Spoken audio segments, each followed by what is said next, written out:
I'm just trying to connect with our expert speaker for today, Chandana Bhuya, and today's topic is psychological first aid. So let me just connect with her and then we will begin shortly. I hope you all are doing well and staying safe at home. And those who are in the green zone, please do still remain safe, be cautious. And today we will be talking about a few psychological first aids that we can do with ourselves. Let's just welcome our speaker today.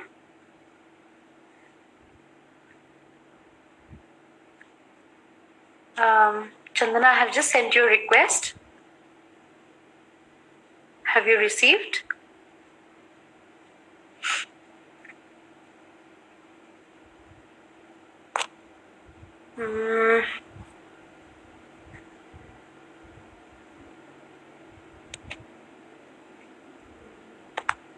I will just try to send once again.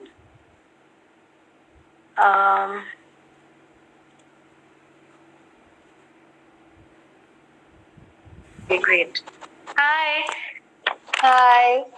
Am I audible enough? The network. You are audible, but your video is frozen. Oh, so sorry. Let me just check. Yeah.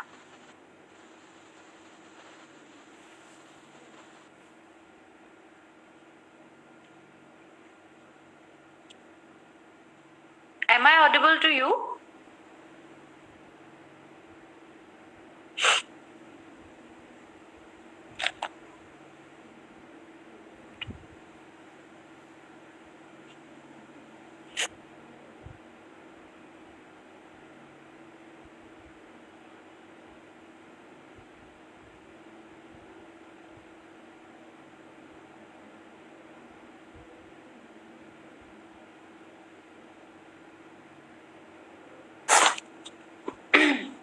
Yes, yes.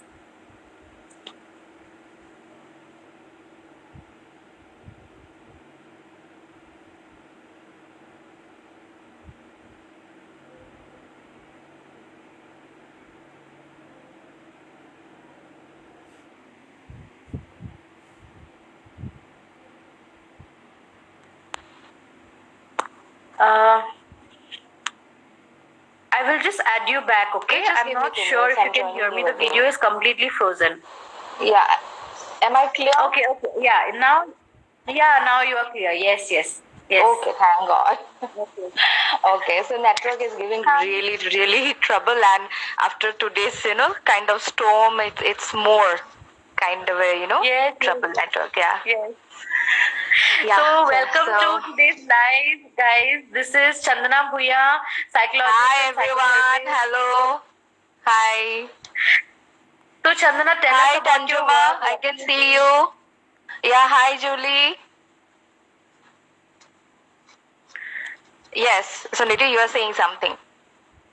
I was saying, tell us about your work. What do you do? Your expertise, because you do so much of work. You are involved in so many areas, and you are doing really good work. So please tell us. Thank you so much for such a warm welcome. But we both are colleagues, guys, and we are working together. In most of the field, most of our fields are common fields, and I'm a psychologist and a psychotherapist. I do different kinds of psychodiagnostic tools. Along with that, I offer different kind of psychotherapy also.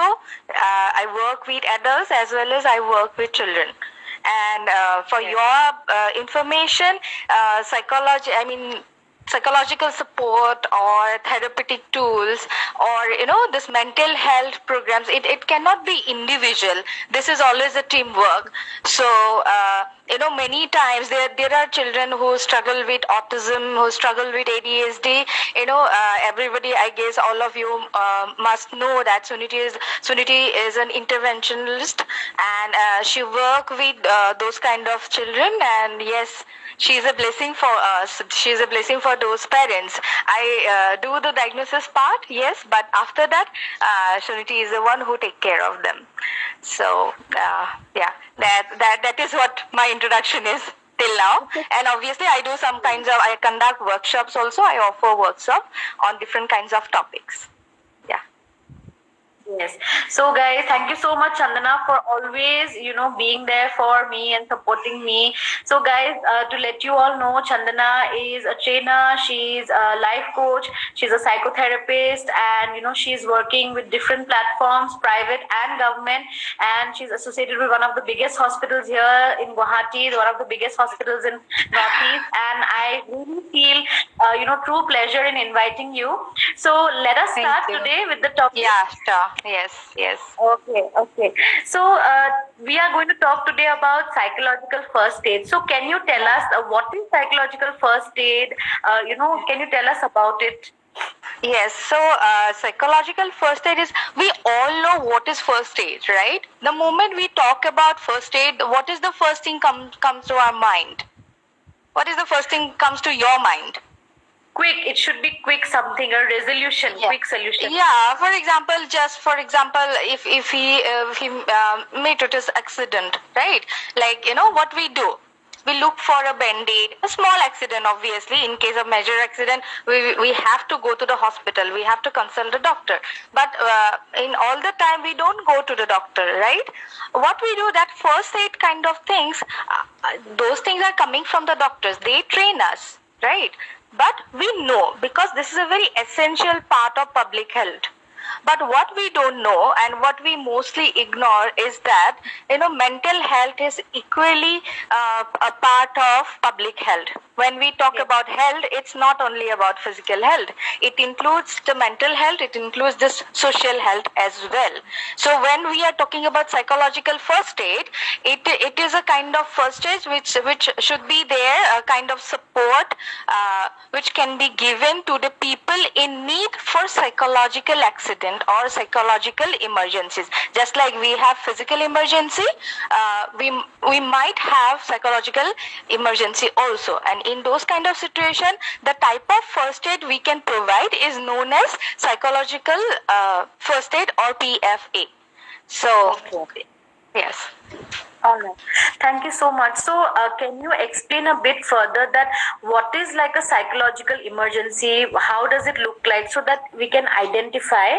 Yes. Like, for example, it's not like, everybody might not have any mental disorder or might not going through some kind of distress. But, for example, on today's date, what is the situation right now? Due to COVID-19, we all are going through some kind of anxiety.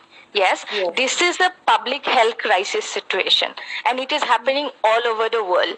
Like, 50% of the world population has been affected till now, and our lifespan has been affected by 30%. It has got shortened by 30%. So this is really a very critical situation. But are we really struggling only physically? No, we are struggling psychologically also. For example, physically and mentally healthy person can also experience some kind of psychological emergency, for example, an anxiety attack. You don't have to have a generalized anxiety disorder to experience anxiety attack. Anybody can have an anxiety attack. And the situation right now, for example, if you're going out, if I'm going out today to do some vegetable shopping, and some kind of situation happened there, then somebody shouted like, oh, that person is COVID positive. What are the possibilities of people's reaction at that moment? We will freak out, right? We will, and that there is a high possibility some of us might experience some kind of anxiety attack. Oh my God, what will happen to me right now? Yes, and many people will control their anxiety level at that time, but some people probably cannot. What should we do at that moment? At that very moment, no doctor is available, no psychologist is available. How you are going to handle that kind of situation? Your child, probably, okay? For example, in one family, if both of the parents are doctors and the child lives alone, he might have an anxiety attack. But the moment he saw some, news in the TV, for example, he might have an anxiety attack. How will you help that child? at that moment. Otherwise, he doesn't have any sickness, any mental disorder, but he is having an anxiety attack.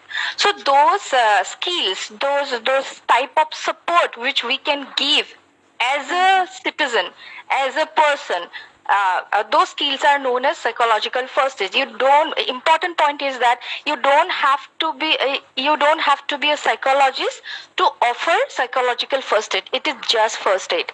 If something more is needed, you can be a bridge also. Like if you can feel that the person needs more support, more professional support, probably you can provide the information, and probably you can link the person with a professional.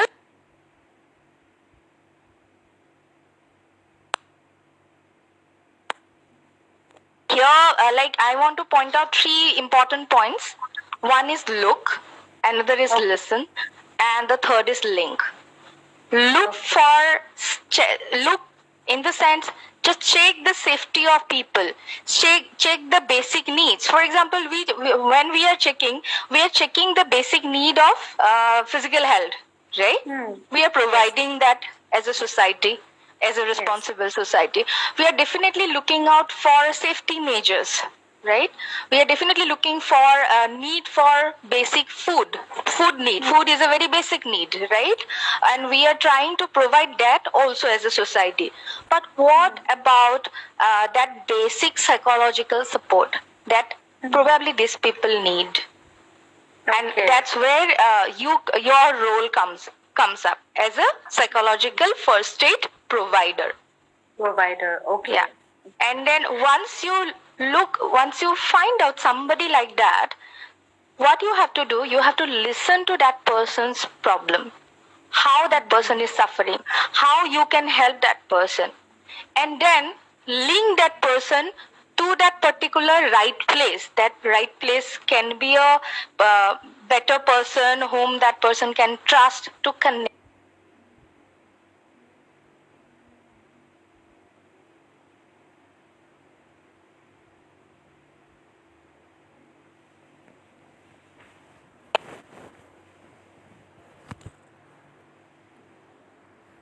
Then my third point was link. After checking that who needs our support, who needs that psychological first aid. Once we look for that, the next one once we find out, the second point will be to listen to them. And when I'm talking about listening, I'm talking about active listening here. And the third point is linking means link that person to the better service provider, or just look for the need, what kind of need that person has got. Like probably that person needs just the information or some calming words, or maybe probably the person needs to connect with somebody who he or she can trust, or maybe he needs some advanced people, like some professional like a psychologist or a doctor. So you screen what kind of problem that person has got, and then we link that person to the service provider. So Chandana, what I'm understanding is psychological first aid is as important as any first aid, because it can be used for any public health scenario where mental health also becomes very, very important, and it can be something which can be given by anybody. You don't have to be a psychologist, but definitely after the first aid being provided, one needs to then consult a professional. Yes. Also, you need to know what is psychological first aid to provide that. And along with this 3 points, look, listen, and link, there is one more very, very important point, and that is self-care. You have to take care of yourself first. Without taking care of yourself, you cannot provide psychological first aid to anybody. That is a very essential point here. You need to take care of your own safety also, along with the person you are providing. You need to take care of your own dignity along with the person you are providing that service. Okay. So look, listen, and link can be the 3 major points that go in psychological first aid. So can and obviously along with self-care. along with self-care. Sorry. So Yes. can you I am just noting down the points because these are very simple, and I would like to thank you for sharing this, because for a lay person who to provide help and support to someone who's going through a psychological emergency, this can become very simple. Yes. So I would like to expand a bit more on the look, listen, and link. Can you explain a bit more in detail? Yes. Maybe Yes. like a flow, how one can do this psychological first aid. Yes, like for example, we all are aware about a normal behavior, right? Yes. So we will definitely look for if somebody is experiencing some kind of distress, and we all know the moment we are talking about distress, we understand what distress is, right? So that psychological distress can be, for one example, is anxiety. The another probably in some cases, like I can give you another example. For example, a child is bullied in the school and you witness that. How you are going to provide PFA to that child? You witness that, and that is why you will be available. There are some do's and don'ts points are there. For example, you have to really take care of that person's confidentiality. You have to really take care of that person's dignity and respect, and you really need to know the person's cultural background also. Otherwise, your help can manifest in the different. It might carry different meaning, because culturally everything differ. Like every meaning changes. So you really need to know that also, and that's where the point thing comes, that you really need to ask question. But how? You have to start with compassionate questioning. When we talk about empathy, many people don't get it.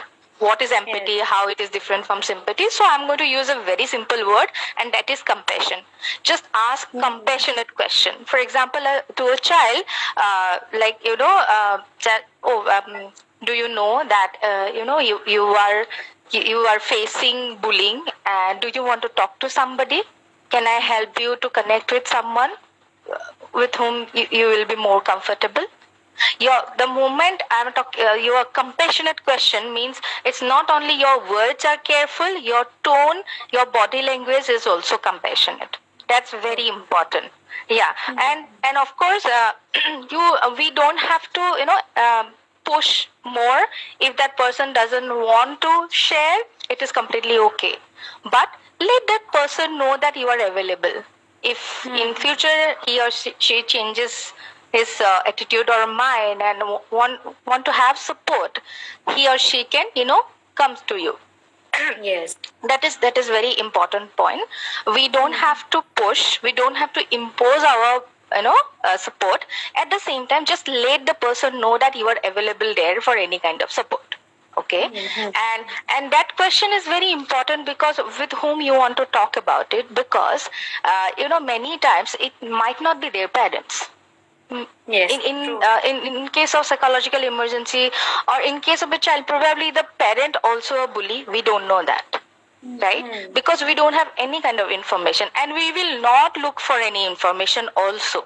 It is not our right to know more. A psychologist can handle that, but not a normal person, obviously. So for anyone who is simply providing the psychological first aid, he or she has to be very careful about these points. You don't have to dig in. Okay? And at the very moment, and also like the moment you are providing your support to somebody and somebody taking your support, a relationship established immediately. Okay? May be temporary, but that's a relationship. It's very important not to take advantage of that relationship. You are a psychological first aid service provider. That's all. That's who you are only. You cannot demand anything out of it just because you are providing help. This is an act you are doing out of compassion. Okay, and you are all, and definitely somebody is not a trained psychologist also, and you are not handling something out professionally also. So there is not also a question of money here. This is a purely community service. There is a difference between community service and a psychological session with a professional. There's a vast difference. Yes. So Right. that those things need to be clear. And we normally, while we train people, we normally give them some, questions. I mean, scripts. How to help. For example, are you okay? How can I help you? Is there someone I can call? Is there any place where you can go? I can take you. These are the question you can ask, and also look for what are the other basic needs. For example, do you want to drink water? Are you hungry? These are very basic points. Ask very compassionately, and then okay, just tell me how can I help you. Many times, if you are dealing with an adult, the person knows how, what will help that person. Okay, tell me how can I help you. Do you know what kind of things help you in such kind of situation? Okay, that those kind of question you can ask so that you can provide if that is an adult. Okay. Yeah. So it is very important that we have compassion in our body language, in our tone too, right? More than Yes, rather yes, very important. Yes, because even simple questions then can come across and we can have that instant rapport. Although yes, rapport does take time and the relationship develops with Yes. time, but this is very quick. It is very instant. Yes, And this is very quick and instant. Yeah, you are right. and the psychological first aid provider is anyway not going to become the primary or secondary, support provider later, but rather someone who can just help in that situation. Yeah, rather who is like a bridge between that professional service provider and the person in distress.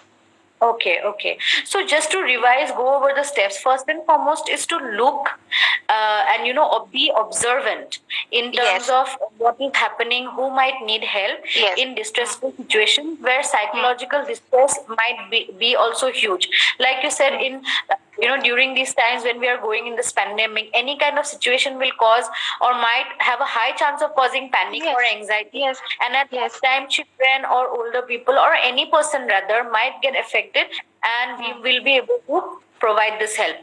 Secondly, this is an act of compassion or altruistic act. So there is no transaction in this. You're doing Yes. it out of this helping somebody. Yes. This is a community service mainly. This is not a professional service. This is a community service, and and many times it's not like, for example, when we are talking about crisis time. Yes, COVID, crisis time. Our present time is a crisis time. Along with that, many people.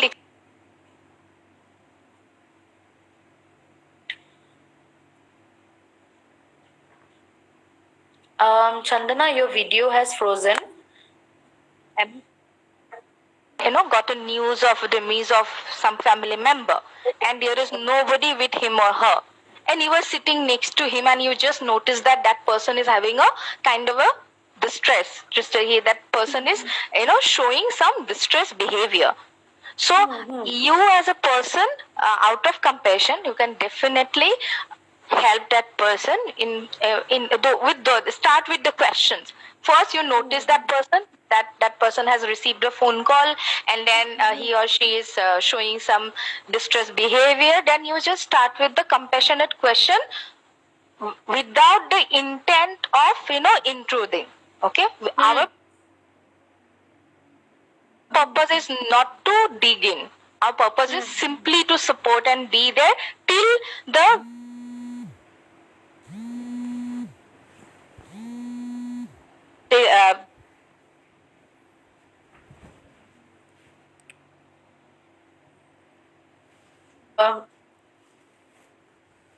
Were you saying no, something? it is yes. We don't share our own personal information with the person we are providing service. We don't, and at the same time we don't ask personal question as well. Okay, that which might make the other person uncomfortable. But yes, just in case you see a person who is about to attempt a suicide, that is also an example of personal crisis, and you can save somebody's life, and you don't have to be a psychologist to save somebody from attempting suicide. Okay, so in those time also it's very very important, that's why we need more and more people who knows how to provide psychological first aid, because we can save people from suicide. Because we all know that whenever we are talking about suicide tendency, we are also talking about impulsivity, right? And it is a permanent solution to a temporary feeling of suicide. That strong urge to attempt suicide is a fleeting feeling, right? It will go away with time. It will go away with time. We as a psychologist, we know that, right? And many people, most of the people, they don't want to die actually. They are just overwhelmed with some negative thoughts at that very moment. And only with your one kind gesture, you can save that person. So it's very, very important for this kind of personal crisis also. Okay. So you said that we are not going to ask questions to dig anything, and we are also not going to reveal any personal information of ours also. So if any personal information is revealed, you also mentioned in the beginning that it is our duty to maintain that confidentiality and the dignity of the person. So I want to talk a bit more about boundaries when it comes to psychological first aid, because as professionals we have follow certain ethics, we have certain boundaries, we have guidelines. But for a psychological first aid, it might be with a lay person, and after today's live also, many people might feel confident to help their loved ones if they are facing anything. So what can you share a bit about boundary? What kind of boundary they should maintain other than this confidentiality or digging in aspect?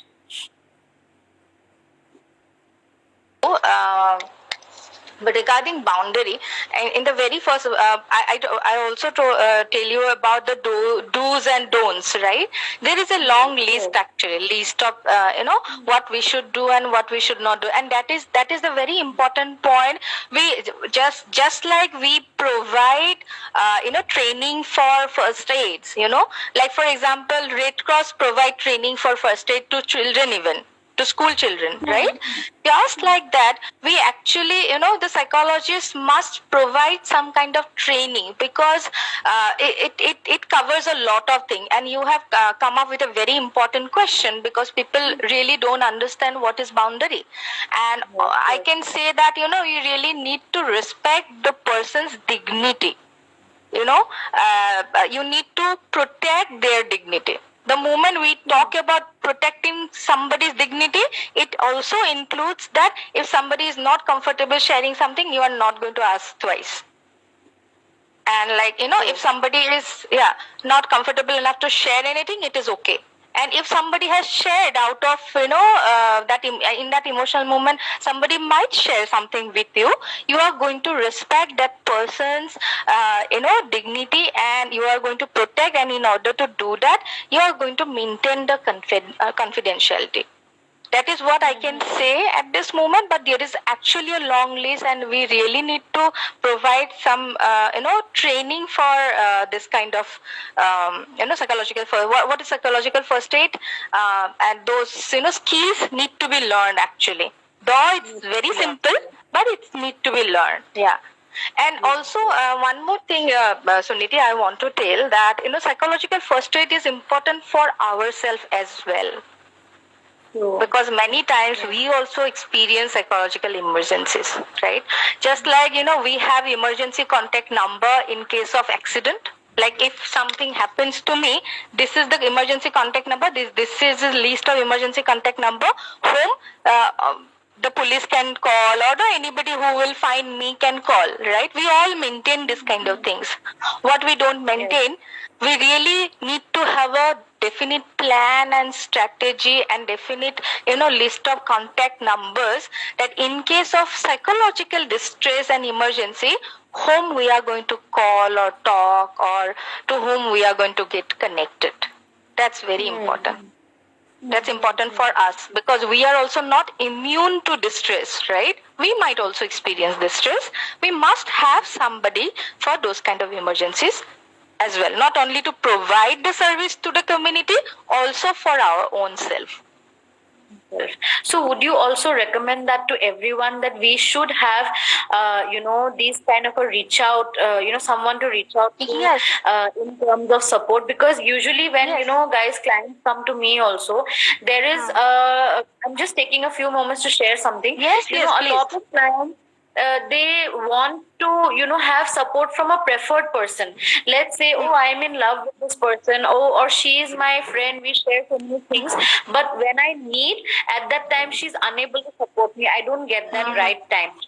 For me, it always is very important that I help the clients see the difference between a preferred person who I want or desire support from, and someone who Yes. has track record of supporting us. That this person has always been there to support, and I can rely. That reliance part has to be there rather than someone wishful thinking. Yes, yes, you are very right, Sunita. You have, yeah, very right.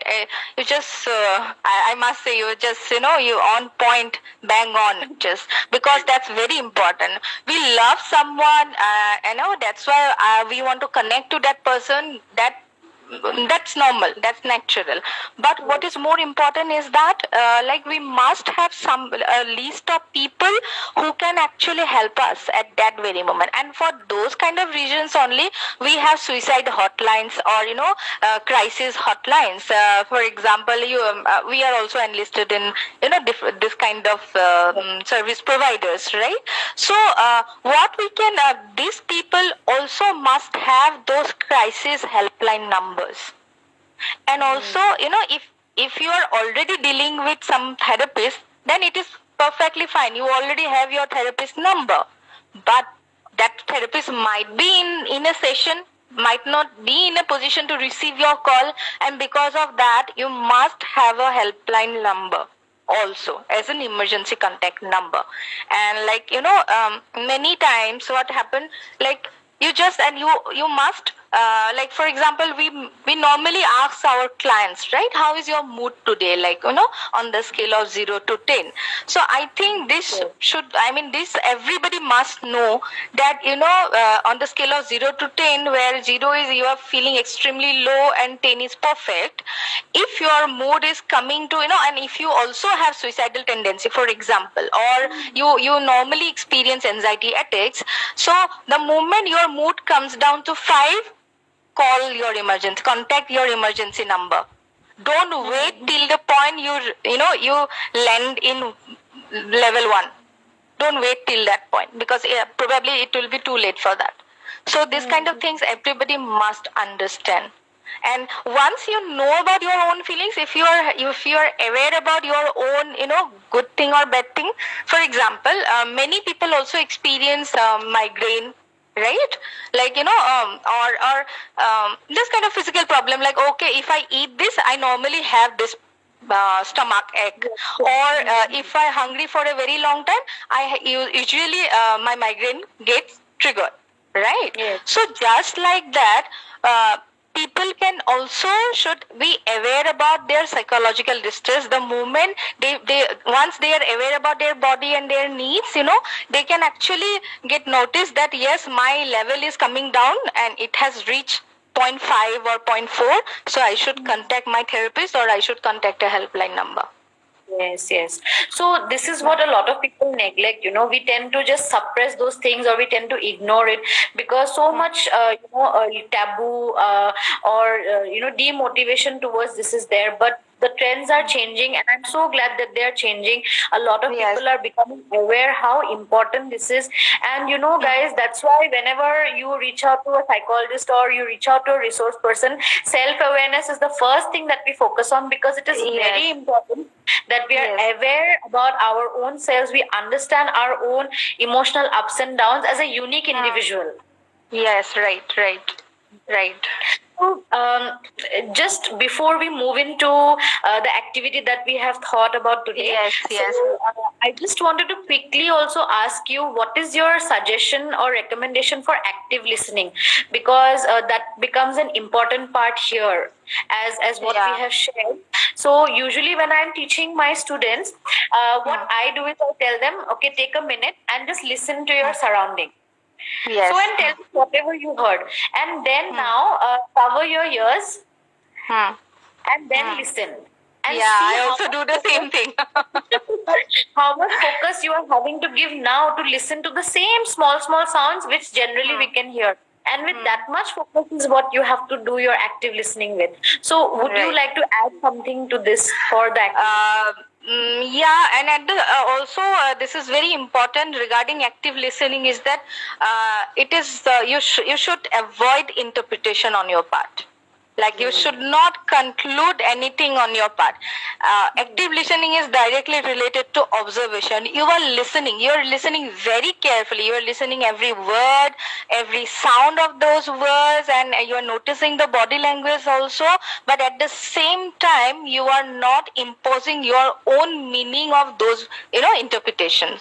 You don't have to evaluate. Just listen and let the person speak for himself or speak for herself.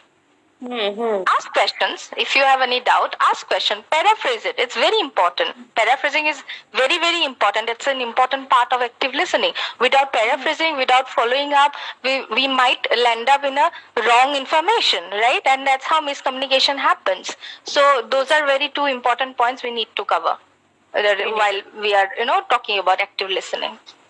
Okay, thank you so much. So, I want to quickly move ahead to The demo. the demo part, because we are at 8:40 already, and Okay. guys, we have a lot of questions also. I think who the audience is asking. So we will take that at the end of the session. So, Okay. can we just discuss a demo? Then how people might be able to do this? Because we are discussing the theory part, and it's really hard to understand from the theory. So I'm just going to give you the points, like those scripts, as I said, how compassionate questioning. For example, you just notice a person, you notice the distressed behavior, and you are there, and you feel the need to, provide your psychological first aid service to that person. Okay, you felt that need, and now you have to approach that person. How you are going to approach? Okay, so you have to start with compassionate questioning. The compassionate questioning start with the first statement is that, are you all right? Are you okay? Is there anything I can do for you? Yeah. How can I help you? Just tell me, how can I help you? I'm making my notes. Yes, please do. And is there anyone whom I can call for you, or is there any place where you want to go? I can help you to go. Just tell me. Or and then the person tells yeah, these things happen with me. I know this is happening. Okay. If you know this, tell me what helps you, so that I can help you. Okay. So these are this compassionate question. At the same time, with the person is interacting with you, the answer will help you to help the person. So you understood, I guess? Yes. So what we can do, I will become a person in distress, okay? And you will become the PFA provider. Okay. Yes. So Can you do that? My best. I will do my best, guys, because I am, used to providing the professional help, and we are all the time thinking, okay, what kind of a methodology will work? So yes. We are so trained that we are wired for those kind of service. So it's really tough to act like this. Yeah. So I'm going to give a situation like we are sitting in a railway station. Okay, and after many days of lockdown, the train was supposed to come, and we are waiting for the train. And at that very moment, a phone came. I received a phone call. Okay, and then I start to behave in a distressed way, and you were standing just behind me. Okay. Can you start? Yes. Okay. Yeah. Okay. All right. I will start from the point where I kept down the phone. Okay. Okay. Yeah. Oh my god! Oh my god! Are you okay? What? Hi. Are you? Hi. Can I help you in any way? Oh, Is everything all right? yes, I just got a news. I was supposed to go somewhere for which I was waiting for the train, and everything just ended. Everything just ended, and I don't know what to do. Okay. Let's take a seat. Let's take a seat. Would you like some water? Would you like some water? Can I give you a little bit of water? Okay. First, have the water. I'm here. Yes. Okay. Can you tell me if I can call anybody? Yes. Can I do something? Is there any way I can help? Yes. Please pick up my phone, and Okay. and there is a contact number. Okay, and it's in the list, in the first name of the list. Please call up. Please call up for me. Okay, I will do that. All right. Just take a deep I'm not breath. able to breathe. What should I do? I'm not able to breathe. Take a deep breath. Put your hand on your chest and just follow my voice, okay? Deep breath in. 1, 2, 3. And blow it out. Stay with me. I'm here. We'll make the phone call. We'll do it. Just take a moment. Okay, everything will be fine. Okay? We'll figure it out. Take one more deep breath for me. One more. Follow my voice. Okay. A bit better? All right. What is it that you would like me to tell your person, whoever you are asking me to call? Just let him talk to me. Okay, fine. All right. Let me take the phone call. Okay, I'll make the phone call. You just wait 1 second. Okay, I'm here with you. Okay. We are ending the demo here, and you have done so well. So the important point, guys, have you noticed that while I was panicking, she was very calm? That's very important, if you see somebody panicking or having a panic attack or having an anxiety attack, and you also panic along with the person, you are not helping the person at all. You are simply increasing his or her, panic level. So it's very important. I get calmed down also because her tone was so calm. Her, instructions were so calm. And, the more I was panicking, the more she was calm. And that has an effect on me. And that's so important. Very important. Yeah. And also because she asked me to sit, that's so important. So these are the points. Yeah, I guess you guys understand. Yeah. Sitting down and having water and taking deep breaths, I think is very good.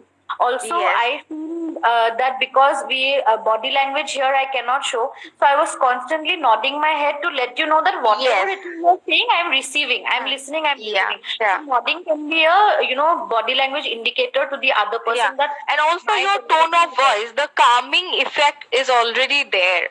That's very important. That's very important, and that's how we show compassion. Actually, your voice was already compassionate. That's very important.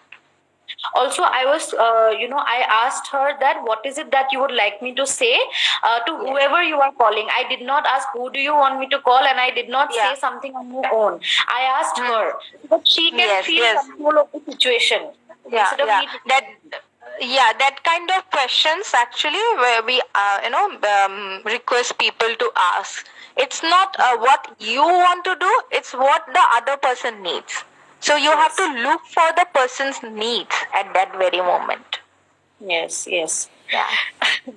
Okay, thank you so much for that.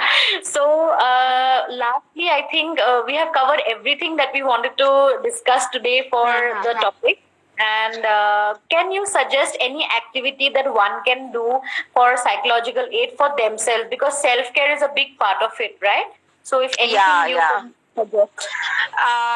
Yes, there is a very important point. Like we were talking about how we can provide service to other people. It's very important to maintain our own emotional health, also our own mental hygiene.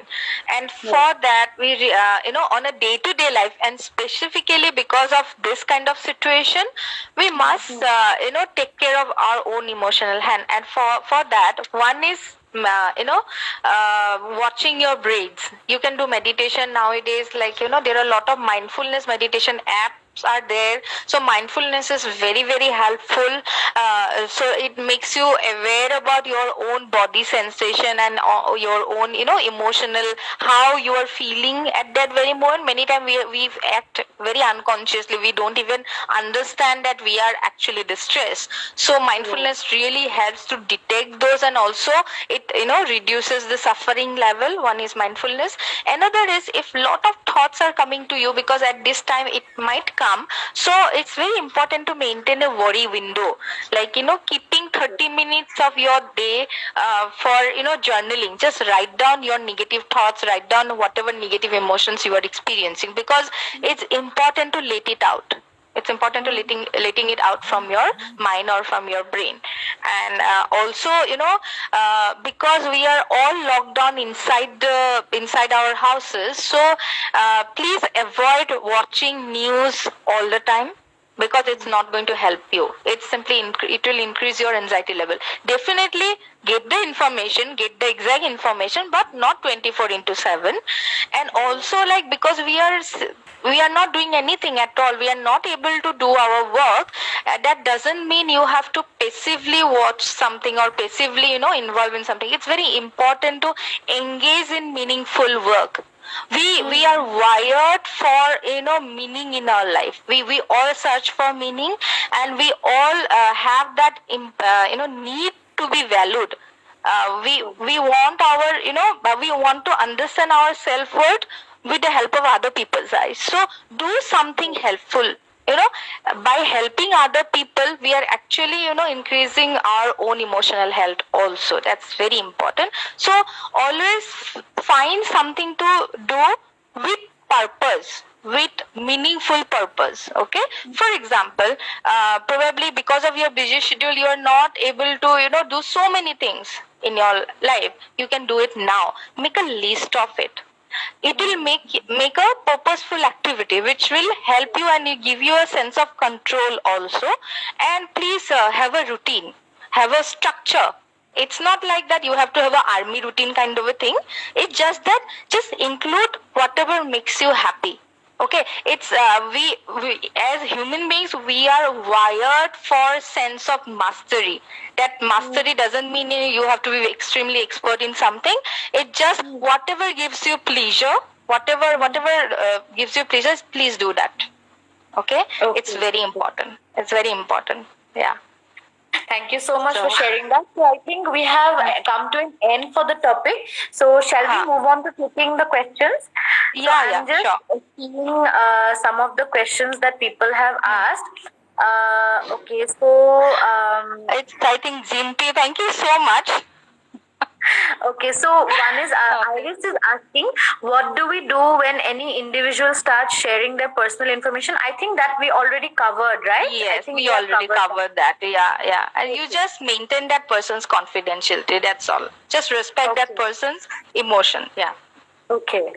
She has asked one more question. When do you suggest parents step in for a child? In the scenario of a child, when we are when we are providing first aid, psychological first aid for a child, when would you suggest that parents step in to the issue? Because what if the psychological distress is for parents? Because of parents? Yeah, that's a very important question. As I told, like probably the parents are the cause of this stress. So it's very important to ask the child with whom that who are the other people whom that child probably trust. Okay, probably the child wants to connect with the counselor of the school, or maybe some teacher, or maybe some neighborhood uncle, auntie, or some relative.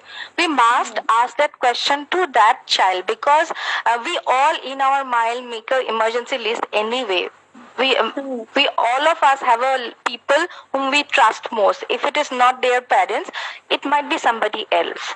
So because it's not, and at the same time you really need to know like how much is the distress level. If you see that the child's life is at stake, in that case, please contact police. That's important. For example, in case of a suicidal case also, if you see that you are not in a position to help, and that person has got a very strong urge and you are not able to stop, and also even if you are successful to stop also, then also please inform the family and connect that person to a psychiatrist or an emergency psychiatric OPD. That's very important. Okay. Thank you so much for sharing that. Alamkrita is saying, Mane, we have to take the first step. Yes. So I think that's what we covered, that do approach, but remember it is a community service work. It is, and we are doing out of compassion. So again, it is up to you. If I would like to say that if you are feeling like you cannot help someone, you yourself are in distress, then please don't attempt. Yes, because that's how you are going to harm yourself as well as the other person. So it's very important not to help anybody else if you're stressed, first thing. Second thing, yes, we have to take the first step because we have the skill. We know what is psychological first aid, and we have detected that person needs support. And that's why we will act as a bridge to provide that support. Okay. So, Miss Seema is asking how can we take an appointment with your guest. So you can just follow her page, guys, and all her details are there, and you can reach out to her for any training, any workshop, any personal session also. And I think Chandana, at the end of the session, you can just share your email ID. Thank you, Seema. Yeah. Like both of us are psychologists and psychotherapists. So anyone can follow both of us, and with wherever you feel the connection and you feel like you can approach. We always provide our contact numbers. You can message, call us, and we provide services like we are providing telecounseling and therapy also. And if you want to reach me, if you want a face-to-face session, please contact Pratiksha Hospital for that. Okay. Thank you so much. I think one question was there. How can we know in which level are we? It is by Jimpy. Jimpy, can you clarify it a bit? I'm a bit confused. And thank you so much, Simarani Paul. Yeah, thank you so much. We will think, I think Suniti is regularly having live sessions with different kinds of experts. I think you will just follow her and you'll get to know. Yeah. But I have to keep one more with you, definitely. Sure. So, can you tell us what do you mean by level? Because it's a bit unclear, your question, and then we can answer it. So in the meanwhile, Chandana, I like to ask you that if what are the kind of Okay, so she's saying like when you asked us to rate. Okay. So like for example, you can ask yourself on the scale of 0 to 10.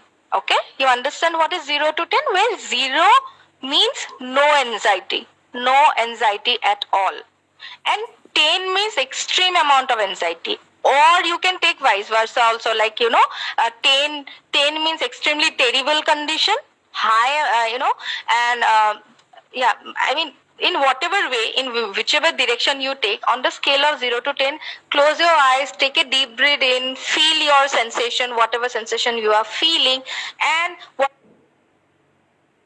whatever, just ask yourself how much your distress level or how much your anxiety level, a number will pop up in your mind. Yes. Because, we are very intelligent animals. Yes. Yeah. And the first thought is usually the right one. Yes, yeah. First thought is always the right one. If you are feeling like I'm not able to entirely out of my control and my anxiety level is 9 or 10, yes, you are right. Whatever comes to your mind, you are right. Okay. So following our own gut feeling and intuition, because that also becomes a part of being self-aware. So like you had mentioned before. Yeah. Yes. just like that's why we always recommend practicing mindfulness, because that's how we think that mind and body are two different things. It's not. It's the same brain which is simply running the body as well as the mind, and our body is nothing but the extension of our brain, or our body is the unconscious mind. So the more you become conscious and the more you become aware, you will get to know, you will feel your feelings in your body as well, and you can detect that. Her, or you can DM us again. Like Chandana already mentioned, we are always available. Chandana is very active on her page also. You can reach out to her any moment whenever you feel. And please know, guys, that May being mental health month, we want to focus on why mental health and positive mental health is very important. Therefore, Yes. I was feeling very, very energetic, and I really wanted to do this session with you. And Yeah. she really has such a simple way of explaining things, and I think whatever you shared can really help our audience to reach out to people more also. You have the same skill, Suniti. I know that very well. Like we all know that it's very important. If you cannot explain something to a 6 years old child, it means you're not. Like I cannot say my knowledge is sufficient, because there is a vast knowledge out there, and I'm trying my best to upgrade myself on a daily basis. And there are so many things we need to learn on a continuous basis. But yes, whatever I have learned already, I'm trying my best to simply convey, or pass that message, or pass that information, or pass my learning to people, which can help those people. So and at the same time, thank you so much, Suniti, for having me here. It's wonderful, and I feel like there are so many points I haven't touched even. There are so many things. I think we should organize a training session for PF, because I feel like so many points are still there, which should be, should everybody must know. A life skill we must have, all of us. So guys, if you need a training or a workshop on PFA, thanks, Alankita. Let us know. Very glad that thanks we could have. Thank you, Meghna. Thank you so much. We said it at the same time. Thank you so much, Meghna. So we will definitely keep another session. Chandana, I would like to invite you, everyone, and I'm really glad I could invite you. Thank you so much. Thank you so much, Suniti, for you're always that great initiative, take out of things for the first time in Northeast, and that's really, really inspiring. You are an inspiration, and I always admire your professional dedication. It's really wonderful to work with. Thank you so much. Thank you. I feel really blessed. Thank you. So let us end the call here today now. Joining us today on this wonderful session, and we will see you guys soon. Definitely, we will be keeping. Yes, Julie. Okay. Yes. So, if, you guys, please message us at Iska Wellness if you would like a workshop on PFA, and if you would like a workshop or a training on such programs. Chandana is available, and we will definitely keep such programs for everyone, which can really help the community. Definitely. Yeah, yes. You can all anyone who can who want to contact us. We are available in every platform of social networking site. Along, and our phone numbers are also available. And if you want a face-to-face session, definitely please contact the hospital, Pratiksha Hospital. And thank you so much, Suniti. Thanks a lot. Welcome. Okay. Bye. Bye.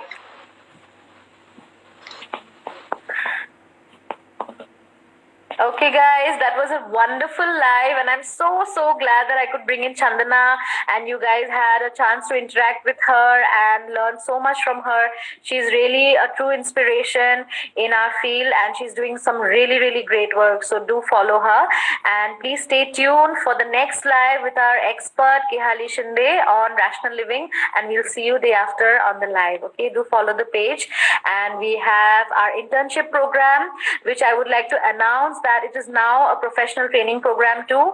So the best interns will be selected to work under Dr. Gaurav Teka, the India's leading transpersonal psychologist, as you know, in a professional basis. And please do let us know what more you would like to hear on this page and see on this page. Thank you so much, everyone. Bye.